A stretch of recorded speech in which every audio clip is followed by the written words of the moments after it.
この鶴亀岩の3枚のひし形の石は3月3日のひな祭りのひし餅と言っています。この暗号は、しもちは上が赤で真ん中が白、下が緑、緑は青を表します。ひな祭りのひし餅はダイヤモンドで表されるのは死と生を表している。この三角形の数理が3なので3月3日となっています。上向き三角形は死を表すもの、下向き三角形は生を表すもの。このダルマの鶴と亀は天地を表します。カバラ生命の木では天から地、上から下へディセンションを表します。細田富信は古事記に見られる宇宙の構造を神代の政子と常盤草に記した。イザナキとイザナミの国海の図では逆さまのひょうたんが描かれています。カバラの思想では世界は天から地へ流れ出てくると考えられています。つまり宇宙の根源である神、無限の存在からエネルギーや意識が段階的に降りてきて世界が作られるという考えです。この流れはカバラでアインソフ、無限の神から始まり、10のセフィロトという段階を通って最後に物質世界へと到達します。普通の木は根が地面、枝が空へ広がるですが、生命の木は象徴的に根が天、神の世界、枝が地上、物質世界という形で考えられます。そのため、天に根を持つ木として逆さの木のイメージで表されるのです。しかし、人間の立場から見ると逆になります。人間は一番下のセフィラであるマルクと物質世界に存在しています。そこから精神を高めて上へ向かうため、人間の成長の道は地から天、つまり物質世界から意識を高め、神の世界へ戻っていくという精神の上昇の道です。これをアセンションと言います。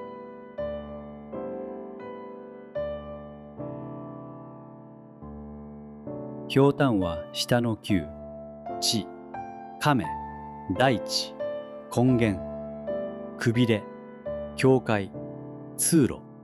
世界を行き来する場所。上の九、天、鶴、霊的世界。この象徴では亀、地の存在、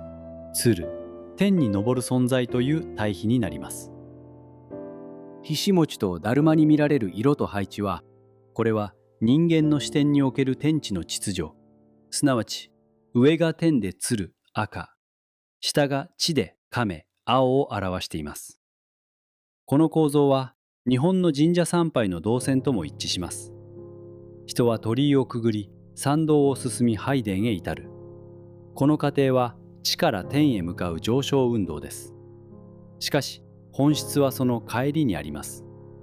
参拝を終え、再び参道を戻るとき、視点は反転します。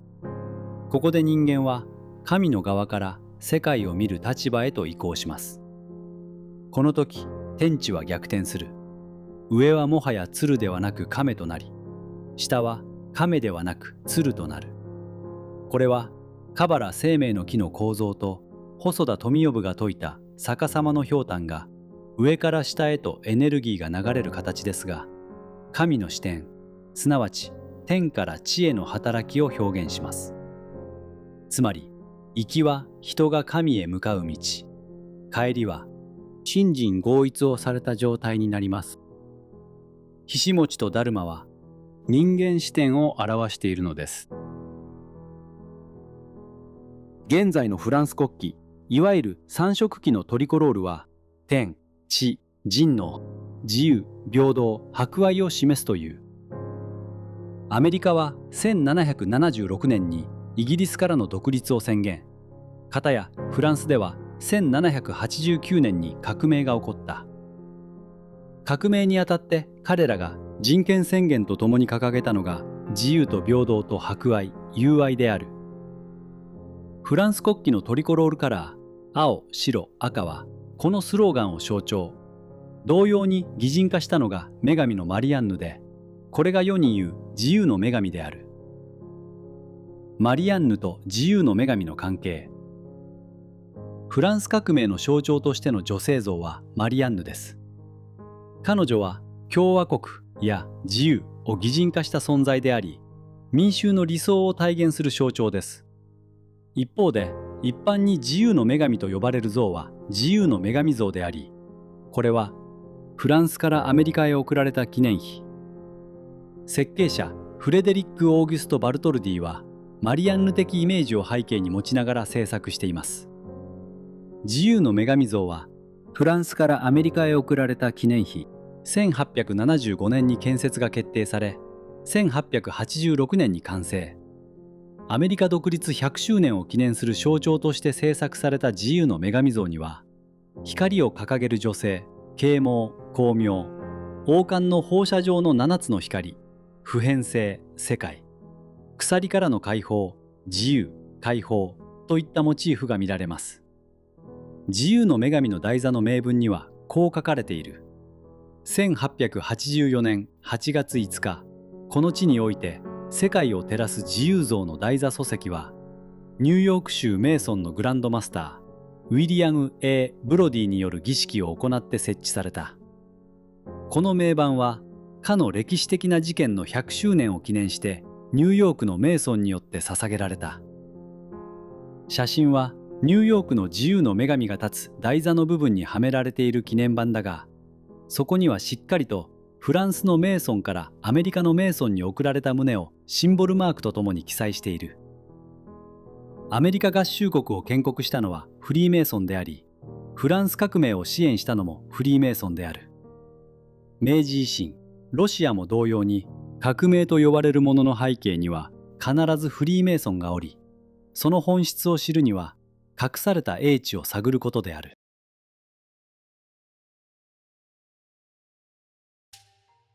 あなたはこれまでに自由の女神像が誰をモデルにしているか考えたことがありますか？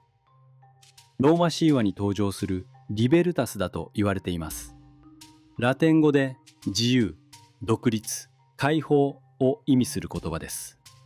王冠をかぶったローマの女神であり、自由の体現者である。奴隷ではない、自由市民の権利を守る神として崇拝され、後に帝政時代には政治的自由の象徴となりました。そして古代ギリシアの女神ヘカテーと同一神です。魔術の女神であり、別の説では独創の女神でもあります。ヘカテーは三面三体の姿で表され、天上、地上、冥界という三界にまたがる力を持つ存在とされた。あるいは処女、母、老女という女性の三段階。さらには過去、現在、未来という時間の三層を象徴する存在としても解釈されている。さらにヘカテーの起源を遡ると、エジプト神話の女神ヘケトとの関連が論じられることがある。ヘケトはカエルの頭を持つ女神で、創造神クヌムが形作った人間に生命を吹き込む役割を担い、再生と誕生の象徴とされた。このような三層の女神という観念は特定の文化に限定されるものではない。インドにおけるトリデービー、すなわちサラスワティ、ラクシュミー、パールバティの三女神や、日本神話における宗像三女神など、多様な文化において類似の構造が確認される。自由の女神の王冠にある7つの突起とヘカテーにある7つの突起は同じである。世界の7つの海と7つの大陸を表していると言われているが、本質は1から7までの世界を表す。日本語の50音におけるあからやへと至る道を表す。このような7の展開と女性神格を結びつける視点において、メソポタミアのイナンナ、日本神話のアメノウズメの命や市来島姫の命、さらにイザナミの命、キリスト教におけるマグダラのマリア、そして黙示録に現れる大陰譜バビロンが重ね合わされる。ヘカテーが天にありては月の女神セレーネ、地にありてはアルテミス、冥界ではヘカテイとして資源することを表すと考えられた。7つの突起を持つ冠という象徴が単なる装飾ではなく、光を放射する中心としての女神像を示している点である。この意味において、その原型をアルテミスだと思われる。それはアマテラスであり、アメノウズメの命、マグダラのマリアに重ねて理解される。画像ではヘカテイは松明を持っていませんが、別の図像では持っています。光が外へ広がる構造、太陽的象徴です。これらに共通するのは、処女でありながら母性的原理を内包するという逆説的性質である。これは古代から広く見られる処女母人という原型に対応する。これがアルテミスとされるものですね。だから今まで謎がね、解けなかった、ものが存在してましたと、ね。でもそれをなぜ解けないのかを解く時代がいよいよ来てますよとですね。はい。そうです、そうです。ギリシャ神話の女神アルテミスは本来処女神、狩猟神、月の女神として知られ、純潔と教会を象徴する存在です。しかしトルコのエフェソス遺跡において信仰されたアルテミスは全く異なる姿を示します。そこでは彼女は自母神的性格を帯び、いわば処女神から大母神への転換が起きています。このエフェソスのアルテミスは多数の乳房や卵状の装飾を持ち、豊穣、大地、母性といった生命の源泉を象徴します。さらに注目すべきはその体に刻まれた動物たちの存在です。これらは単なる装飾ではなく、象徴的には獣1から6段、すなわち自然本能未分化の生命段階を意味すると解釈できます。東アジアの思想における人実の節句の構造とも対応し、1から6が動物、7が人とされるように、ここでも段階的な生成の秩序が見出されます。すなわち1から6は本能的で分化した生命の段階、そして7において初めて人が成立する。人とは自覚、秩序、統合を獲得した存在です。この視点から見ると、エフェソスのアルテミスは単なる豊穣神ではありません。彼女は母なる器として1から6の生命段階、すなわち獣的エネルギーをすべて内包し、その内部から7としての人間を生起させる存在です。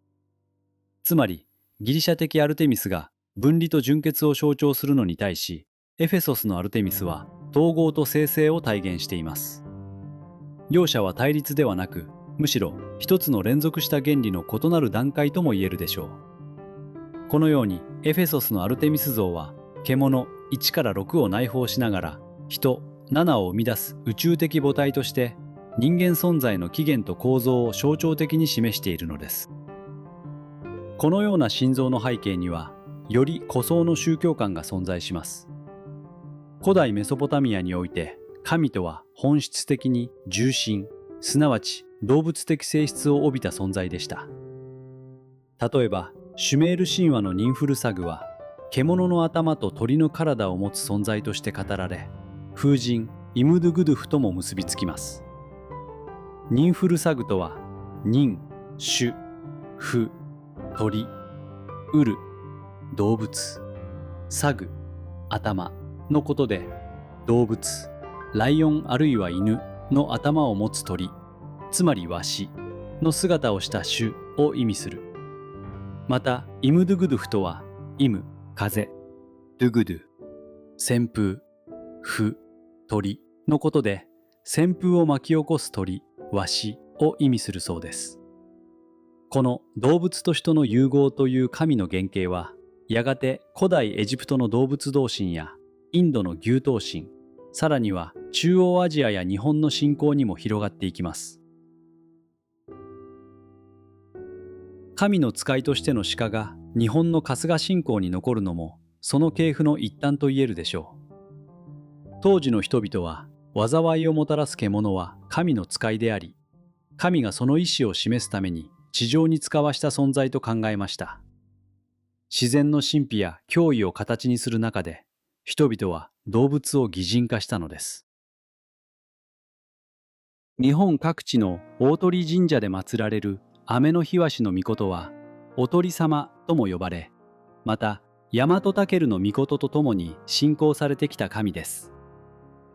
11月の例祭は鳥の市として広く知られますが、本来は鳥の町という神事であり、地域によってはおかめ市とも呼ばれ、福を招く市として発展しました。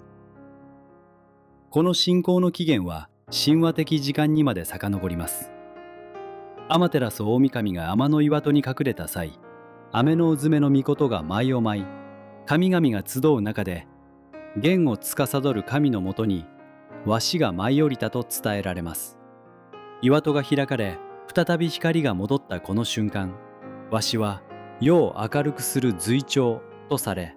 この出来事により神はわしの名を冠し、わし大明神、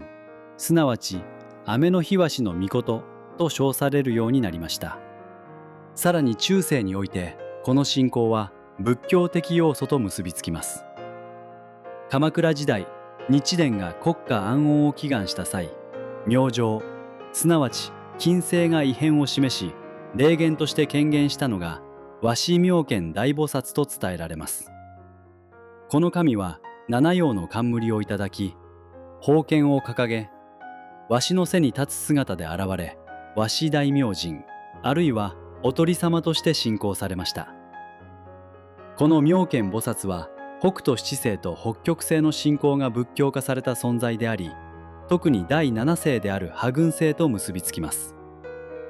破軍星は軍長級を司る星とされ、江戸時代にはこの神格が強く意識され、剣先星とも呼ばれました。すなわちわしの信仰とは単なる鳥の崇拝ではなく、天の秩序、星の運行、そして国家や人間の運命を導く力の象徴です。わしは天と地を結ぶ媒介者として光を取り戻す神話、精神信仰、仏教的宇宙観を統合する存在として位置づけられているのです。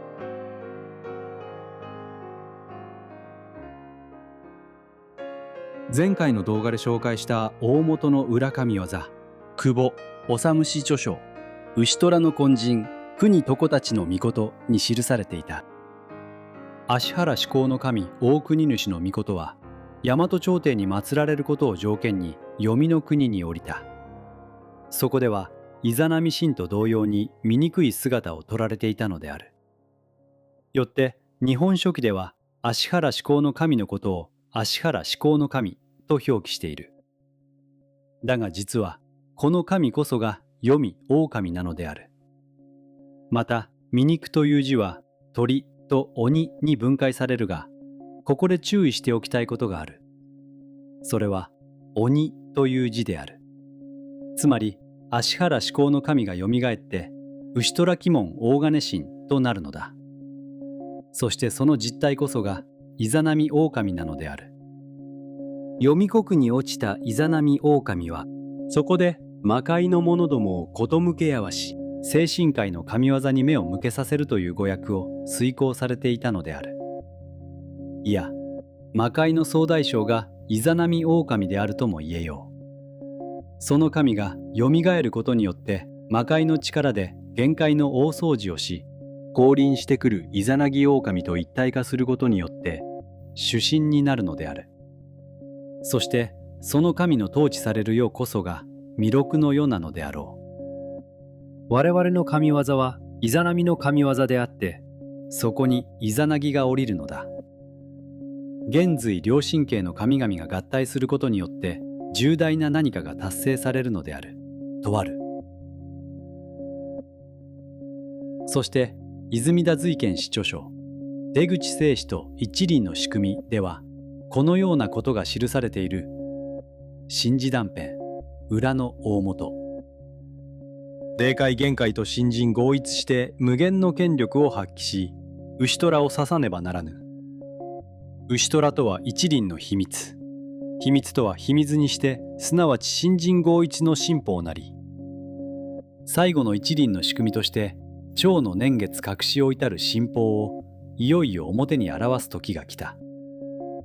神法とは、醜の魔相をなぎ払う真剣なり。桃年3000年の昔より準備なしたる水火慶輪。投げぶる人類の救済は、この水火なる慶輪をもってなす。昭和28年4月10日、随霊神事とあります。醜の魔相をなぎ払う真剣なりとあります。牛虎の金神国床たちの命には、芦原至高の神がよみがえって、牛虎鬼門大金神となるのだ。そしてその実態こそが、イザナミ狼なのである。魔界の総大将がイザナミ狼である。醜とは鳥と鬼。この鳥とは大鳥神社で祀られる雨の日鷲の命のお鳥様である。